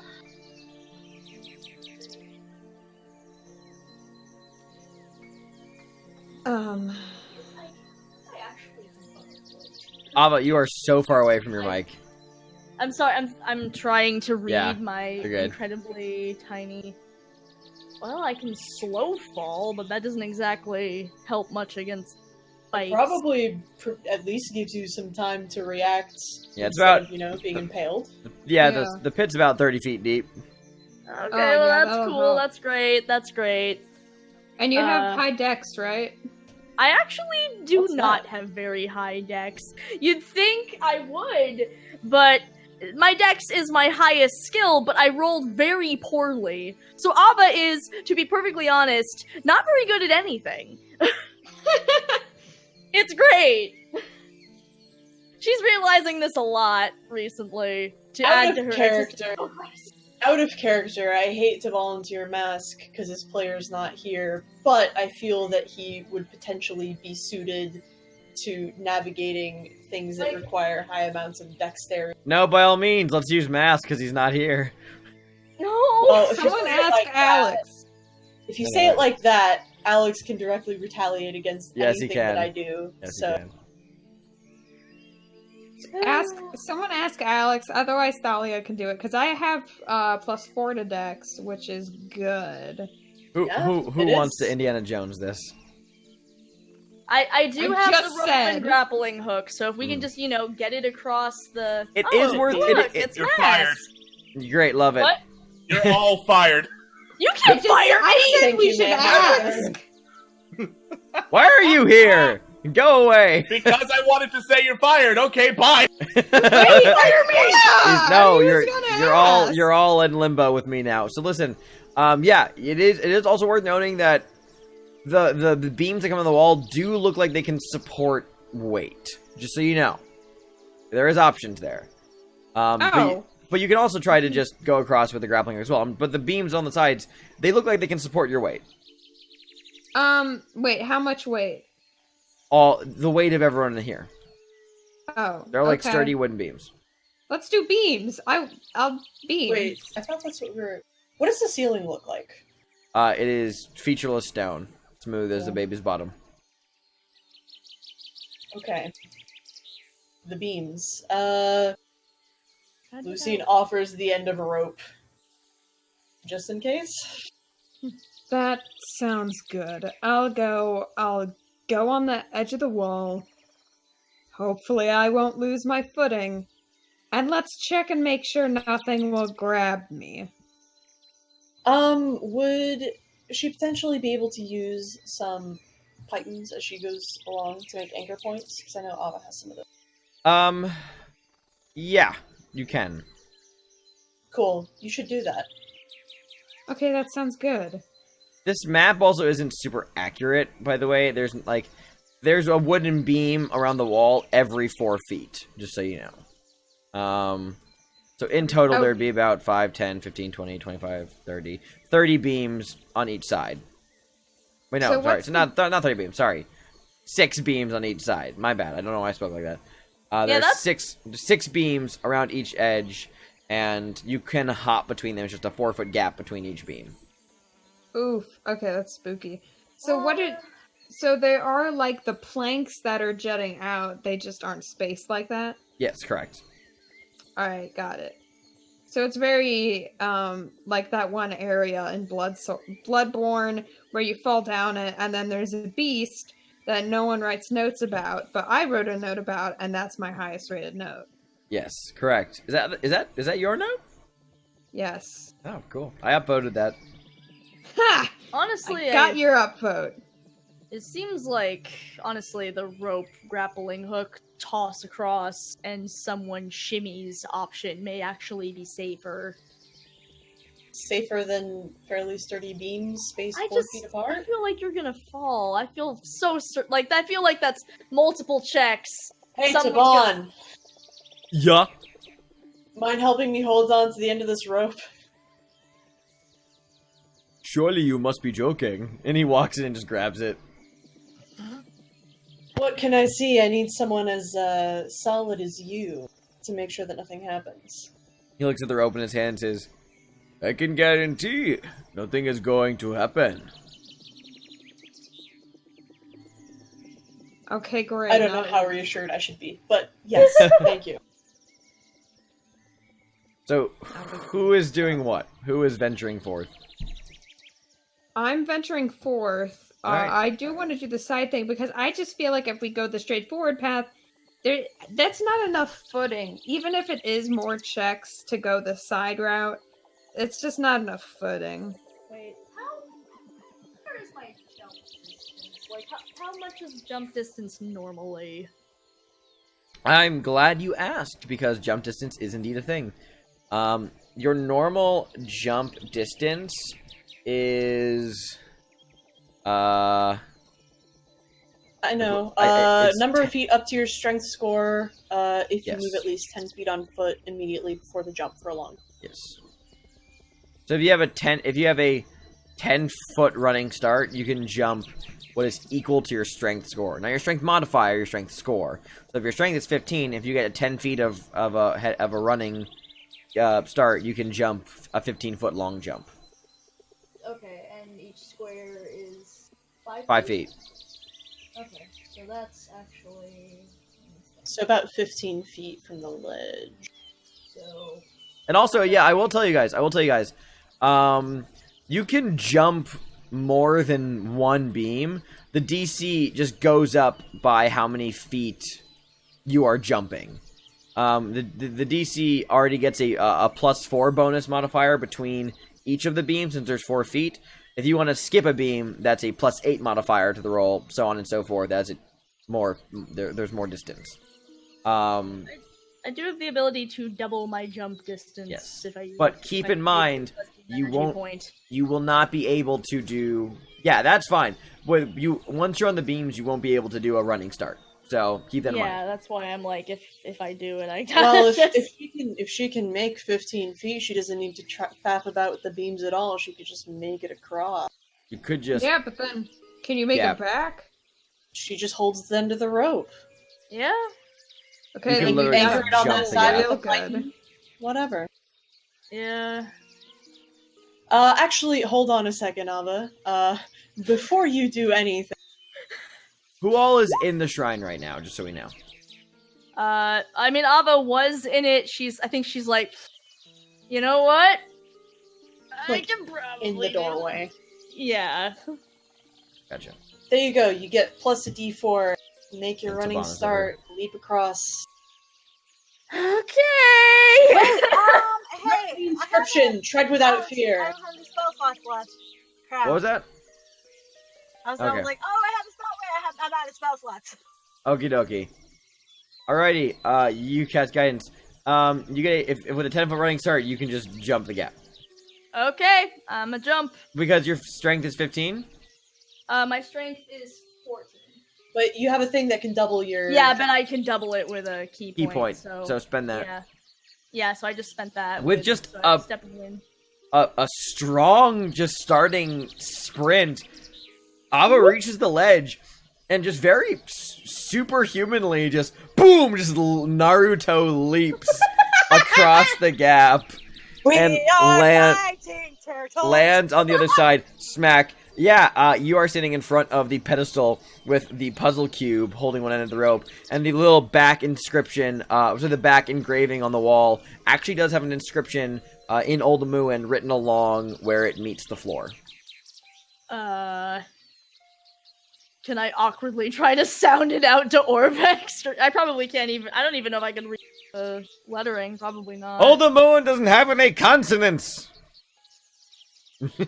Great. Thanks.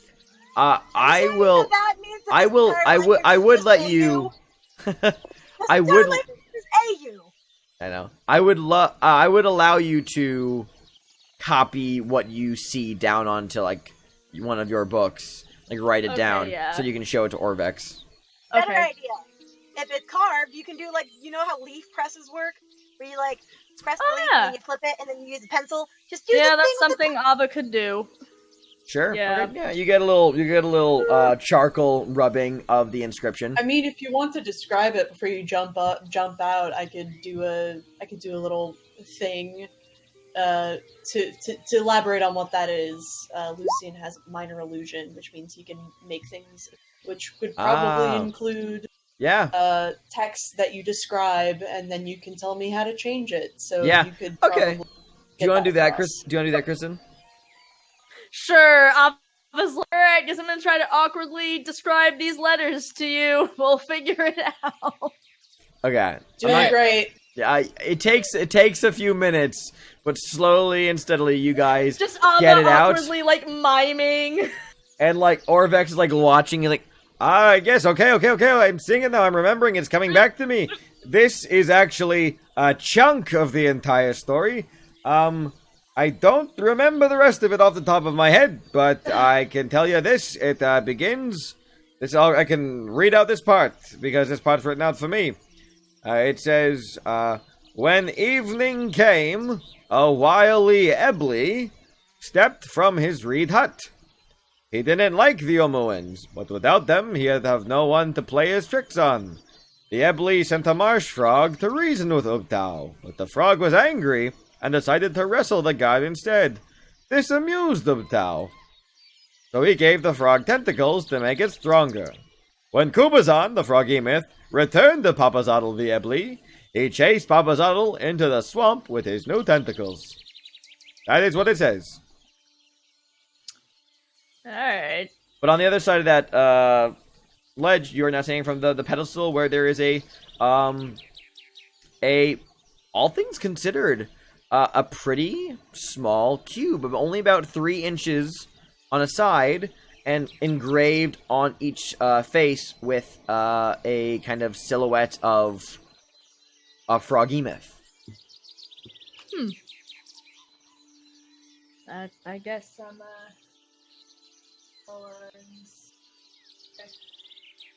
I'll inspect it and I'll roll. Ava, you can't lean forward and speak because it doesn't get picked up your mic. I'm It's trying okay. to read the fucking... You're good. Just make sure you read it and then lean back.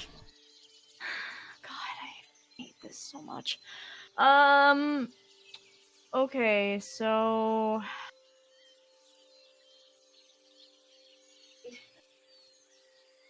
That's right. Why am I bothering? My investigate is a 0. But, You get a +4. That's true, I do get a +4. Roll that d4. Roll that d4. 11! 11! I got the highest possible Okay. on the d4. The puzzle cube sits on top of the pedestal. That's what you see.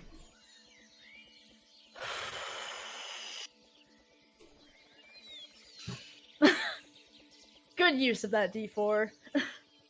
Alright, what was the thing? Let me think. Tread without fear and give back as much as we take. Yes.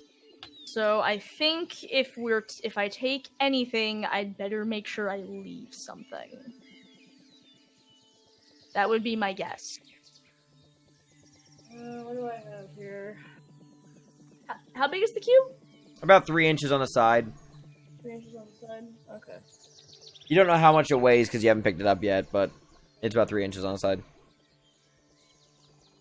Well, Ava's smart. It's made out. It looks like it's made out of just solid stone, so you'd ballpark it from anywhere to like half a pound to a whole pound. Okay. I have a lot of shit on me, is what I've got. It's like half a pound to a pound. I've got so much stuff. God, I'm so bad at even I'm like, how much does a pound? How much is that? As I sit here and try to think of Are you vocalizing all this out loud, as Ava? 16 ounces.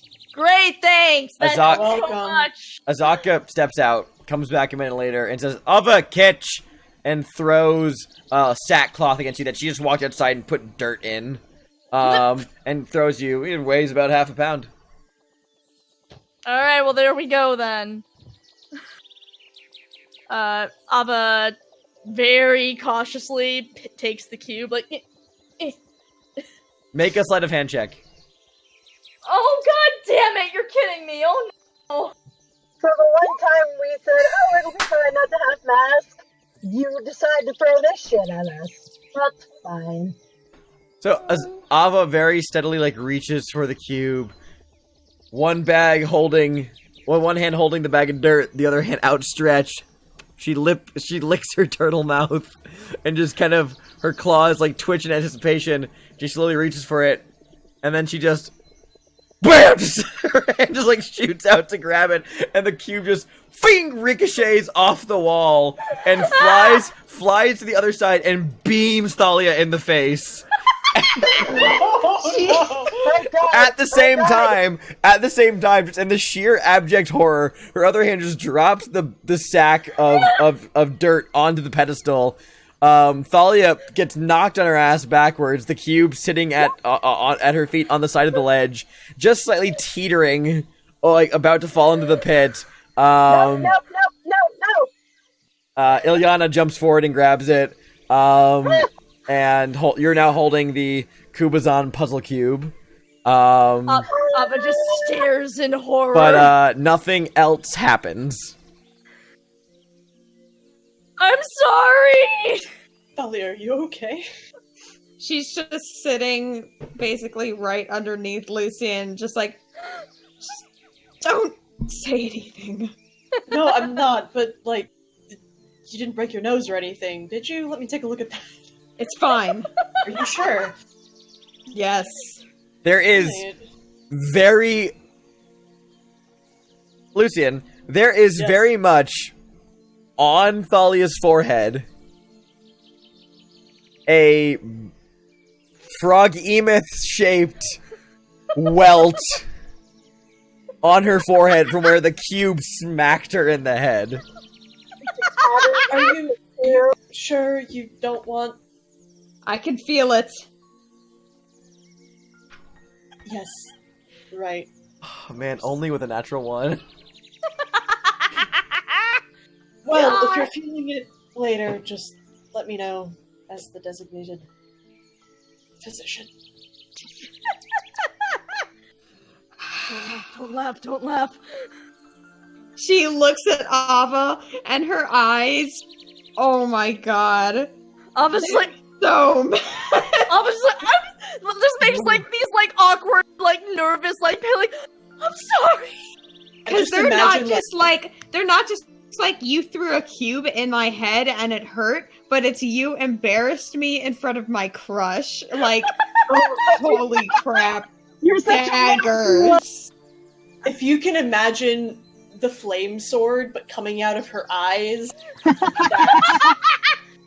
that's crispy. There's a nice toasty hate there. And then she kind of looks over at like the spike. She's like, well, I guess on the bright side, if I fall, at least it'll be a quick death and I can escape from this situation. Anyway. Alright, well, I've got the rope, so I guess I'm gonna try to shimmy my way back. You fling yourself back over. Taban yanks it back, and you get back over in no time. Ava like lands, turns to Thalia, she's like, I'm so sorry. Sorry. Oh. She shakily gets up. No, she doesn't even do that. She scoots back through Lucian's legs, like, because she's already sitting between them. Oh she scoots backwards and then just goes back over here. I was like, well, we got a cube. Eliana holds it semi-triumphantly, but is also like, that was the situation. She's kind of... it's kind of like, imagine like a really off-key, like, reveal thing from Legend of Zelda, like, we did it! So according to the same notes that we have and forgot to look at, at the top of it says the puzzle cubes are the key, but I'm pretty sure that's kind of obvious. Pretty evident, yes. Alright, well... There's the shape that's on Thalia's forehead now. It's so cute. I'm really thankful. Mark of the frog. Before we leave, I just want to take a glance back in to make sure that nothing is happening. You look in. Nothing has happened. It's fine, don't worry about it. Alright. Well, who's keeping the cube?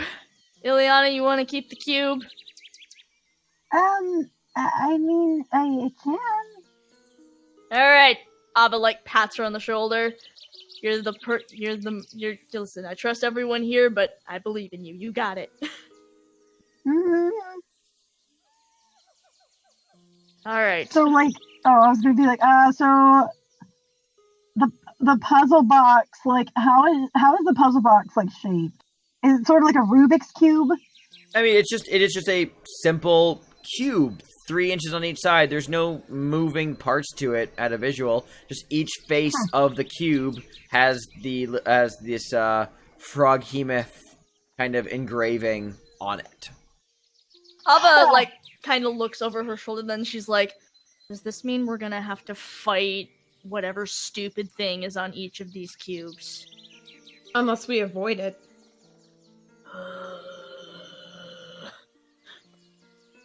I hate the jungle. I'm fairly certain by now it returns to sentiment. Good! Alright, well, is there anything else that's coming to your mind, Orvex, or should we... I believe Shall we we- may have finished this shrine, and it would behoove us to find another, if we so desire. Yeah, sounds like it. How late in the day is it? Like, I'm It's- kind of wondering, like... It's, great question. Let's move us back to the Omu map. It is roughly... Fuck, what time is it? I'm trying to remember myself. It's been a while. Because we had to, like, make our way all the way around the gorge there. I'd put it, and the chat can correct me if someone remembers, I'd put it somewhere in the, mid-afternoon. Okay. Because my one thought here is, Orvex keeps complaining about injuries. I'm not complaining, I'm just stating a fact. I'm in pain. Anyway.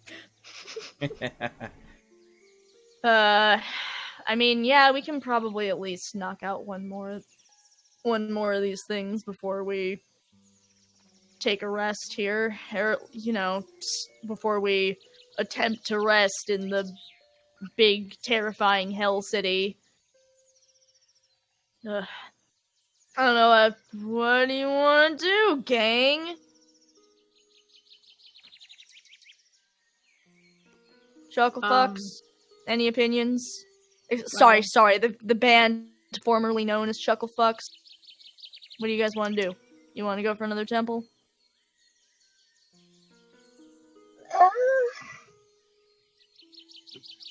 Well, I think it might be good to sort of recuperate a little bit. You want to take a rest? Sorry, I couldn't really hear you very well, Lily. It would be good to recuperate a little bit. Low-key as I stare at all of my used spell slots and cry. Yeah, that's fair. I don't want to get in a fight with another giant frog monster equivalent if you're out of spell slots and everything. So, do you guys... I mean, it takes like a long rest to replenish spell slots, right? Yeah, 8 hours. So that means we'd have to be calling it a day, pretty much.